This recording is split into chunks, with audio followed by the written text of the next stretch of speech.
बिस्मिल्लाहिर्रहमानिर्रहीम। अस्सलाम वालेकुम। उम्मीद है कि अल्लाह के फ़ज़ल और करम से आप दुनिया में जहाँ कहीं भी होंगे खैरियत से होंगे। हम भी अल्हम्दुलिल्लाह ठीक ठाक, अल्लाह ताला का फ़ज़ल और करम है। नाज़रीन, गुज़श्ता कोई एक हफ़्ते से गायब हूँ यूट्यूब से।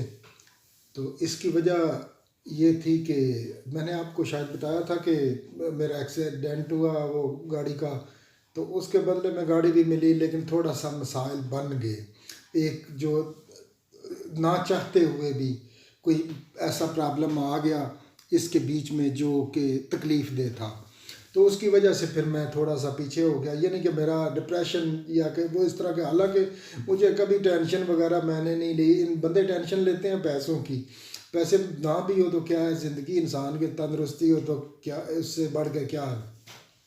लेकिन इस दफ़ा मुझे तकलीफ़ दी उस वाक़े ने, क्योंकि मैं जब भी कभी भी मैं कभी किसी को धोखा देने की कोशिश नहीं की।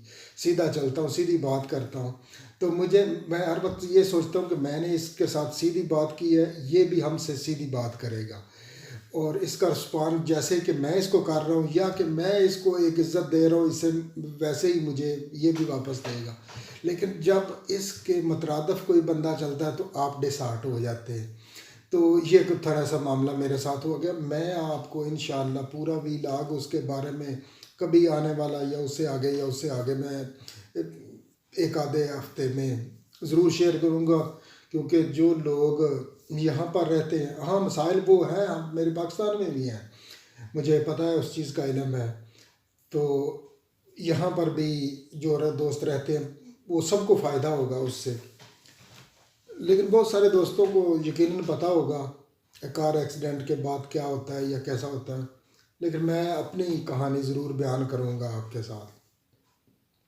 तो आज मैं बात करूँगा सिर्फ इसी के पे कि एक बंदा, कोई भी आप ले, हम ले लें, आप ले लें, कोई तीसरा ज़ैद बकर हो, उसके घर में खुदा न खास्ता कोई मुसीबत हो, घर गिर पड़े, पानी आ जाए, आग लग जाए, अल्लाह ना करे ऐसा हो, तो अगर उस बंदे को किसी शादी की या किसी भी आखिरी रसूमात पे इनविटेशन हो कि आपने आना है ज़रूरी, तो मेरा ख़्याल है कि कोई बंदा ऐसा नहीं है कि के घर में मुसीबत हो और वो जाके सैरें करता फिरे, या कि अब्रॉड जाए या किसी दूसरी कंट्री में या कि दूसरे शहर में भी नहीं जाएगा वो।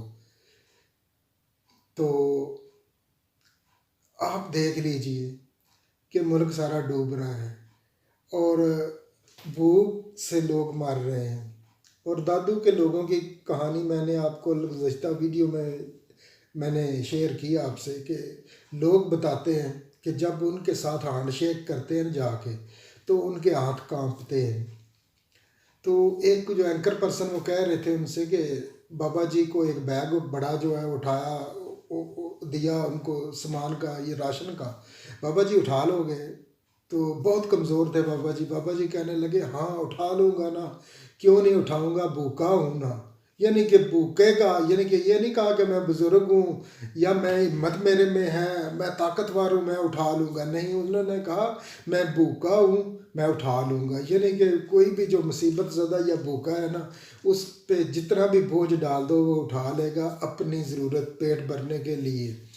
तो नाजरीन, मेरा मकसद मेरी किसी के साथ दुश्मनी नहीं, ना ही किसी के साथ मुखालफत, या कि चीज़ सिर्फ ये है कि आपने देखना है कि आपके काम वक्त में कौन आ रहा है, मुसीबत के वक्त आपके मुल्क में कौन है और आपके साथ कौन देख रहा है ये चल रहा है, और लंदन की सैरें या कि आखिरी रसूमात कौन इंजॉय कर रहा है, या कि वो इसको कौन सी इधर ज़रूरी इनविटेशन थी कि आ जाओ इधर। वैसे भी यानी कि मुल्क डूब रहा है या कि तबाह हो रहा है और ये इंजॉय कर रहे हैं। यानी कि आपका ये ना मकसद है, सिर्फ यही है कि ये भी नहीं है कि आप जो है वो किसी बंदे को चाहने लगें, इतना चाहने लगें कि उसके आशिक हो जाए। इंसान के साथ ऐसा नहीं, मेरा ख्याल है कि ऐसा नहीं होना चाहिए। इश्क जो है सिर्फ अल्लाह ताला की ज़ात से हो सकता है। तो अगर आप किसी को इसके मुकाबले में दूसरे बंदे को आप सोचते हैं कि यार, मैं सोचता हूँ कि इनसे बेहतर है, बेहतर, हाँ बिल्कुल बेहतर है, چلو اس کو آزمائیں، اس کو دیکھیں، اگر فارغ جا کے اس میں بھی کوئی خرابی آپ کو نظر آتی ہے تحقیقات کریں، تو وہ اگر آپ کو واقعی لگے کہ اس میں کچھ مسئلہ ہے تو ہم چھوڑ کے آگے ہو سکتے ہیں. یہ تو نہیں کہ ساری یہ یعنی کہ اس کے بیت ہو گئے ہم اس کو چھوڑنا نہیں ہے. جو کہہ دی ہے بات، وہ سیاست میں کہتے ہیں نا کہ کوئی بھی جو اس کا سیاست کے سینے میں دل نہیں ہوتا. سیاست کو لوگوں نے ویسے ہی پتہ نہیں کیا بنا دیا ہے.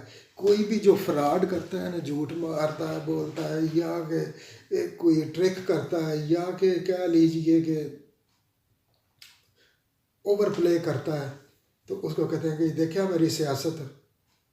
یعنی کہ سیاست تو پیغمبروں نے کی، ایک پاک پیشہ تھا نا، ایک پاک الفاظ ہے سیاست کرنا، یہ پیغمبروں نے بھی کی ہوئی ہے. لیکن آج کل کے دور میں یہ جو کسی کو چکر دینے کو سیاست سمجھتے ہیں کہ میں نے کیسی سیاست لڑائی اس کو کہ پلٹا دے کے گرا دیا. تو یہ سمجھنے کی بات ہے کہ یعنی کہ سیاست کو ہم نے اس کو ایک شاید گالی بنا دی ہے سیاست دان کے لیے. تو کیسے سیاست دان، میں کوئی سیاست دان تو نہیں ہوں نا، اللہ کے سیاست دان ہونا یہ تو پیغمبروں کے نقش قدم پہ چلنے والی بات ہے نا. یعنی کہ افسوس ہوتا ہے کہ جب کہ ہمارا ملک ڈوب رہا ہے، مسائل ہیں، اور دوسرا اس کے بعد ابھی جنرل اسمبلی میں جائیں گے نا نیو یارک میں، ادھر بھی سنا ہے کہ انہوں نے جو ہے وہ 2,000 3,000 4,000 ڈالر کا ایک روم جو ہے وہ ایک پر نائٹ 24 آور کے لیے، یعنی کہ آپ اندازہ کیجئے کہ 4,000 کا ایک روم جو ہے وہ امپورٹنٹ پرائم منسٹر کے لیے ایک لیا گیا ہے. 1,000 کا 2 لاکھ تو تقریباً 35,000 تو 8 لاکھ اور یعنی کہ تقریباً آپ اندازہ کریں 9.5 لاکھ کے قریب ایک دن پاکستان غریب ملک پے کرے گا امپورٹنٹ پرائم منسٹر کے ایک روم کے لیے 9.5 کروڑ روپیہ. تو اور جا کیا رہے ہیں کس لیے ادھر، کہ جا رہے ہیں امداد لینے کے لیے. اگر وہ سوچیں نا اچھی طرح تو یہ تو ایک لگژری زندگی یا ہالیڈے گزارنے ہیں کہ اتنے مہنگے ہوٹلوں میں یہ رہ رہے ہیں، ان کو کیا امداد کی ضرورت ہے. ویسے اللہ ہی حافظ ہے ملک کا، غریب ملک ہے، اس کا نچوڑ نکال کے رکھ دیا انہوں نے. اللہ تعالیٰ رحم کرے ہمارے ملک میں، اور اللہ تعالیٰ جو ہے وہ ان سے پاکستان کو اور پاکستانی عوام کو محفوظ فرمائے. تو ناظرین انشاءاللہ پھر ملاقات ہوگی بشرط زندگی. تو آج کی گپ شپ یہی تھی جو میرے دل میں نے کر دی. تکلیف ہے اس بات کی کہ غریب ملک کے ساتھ یہ کیا کر رہے ہیں. ادھر سے رو رہے ہیں کہ وہ دے نہیں رہا قسط IMF، اور ہمارے پاس مسائل ہیں. غریب کو جو 150 کا فیول تھا لیٹر پیٹرول یا کہ ڈیزل، وہ تقریباً نیلی 250 کے قریب بک رہا ہے. اور مرغی کا گوشت تو چلا رہے 400 روپے کلو، یا کہ کوئی بھی بہت ساری چیزیں جتنی بھی ضروریات زندگی ہے وہ کہاں سے کہاں پہنچ گئی. آج تک میرے خیال 700-800 روپیہ جو ہے وہ مزدوری ہے. ایک مزدور جو ہے وہ یہاں پر ایک مزدور مزدوری کرتا ہے نا، کم سے کم اس کو جو ہے 950 یا سم تھنگ ریٹ ہے یہاں کا. اگر وہ 10 گھنٹے کام کرتا ہے تو اس کو 90 پاؤنڈ تو مل جائیں گے نا، یا اس 80 مل جائیں گے اس کو. وہ 80 پاؤنڈ کی شاپنگ کر لے، میرے خیال ہے اس کو ہفتانی نکل جائے گا آرام سے اس کا.